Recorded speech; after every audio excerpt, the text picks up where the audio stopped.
রোহিঙ্গা সংকট সমাধানে ৭ দফা প্রস্তাবনা তুলে ধরলেন প্রধান উপদেষ্টা ডক্টর মোহাম্মদ ইউনূস।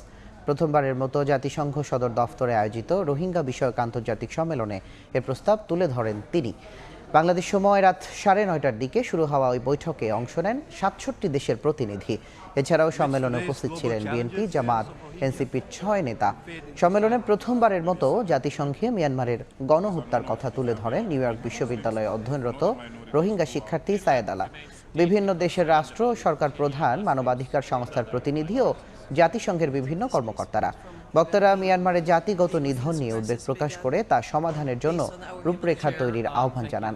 প্রধান উপদেষ্টা তার বক্তব্যে বলেন, রোহিঙ্গা সংকট মিয়ানমারে তৈরি হয়েছে, সমাধানও তাদেরই করতে হবে।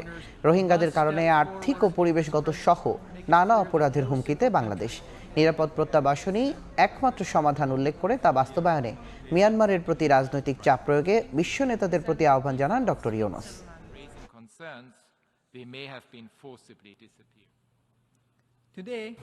The international community must put effective pressure on Myanmar and the Arakan army to immediately stop persecution of the Rohingyas and start working for their expeditious repatriation to Rakhine. It is the only solution of the crisis. It should not be held hostage to broader reforms in Myanmar. As funding declines, the only peaceful option is to begin their repatriation. This will entail far fewer resources than continuing their international protection.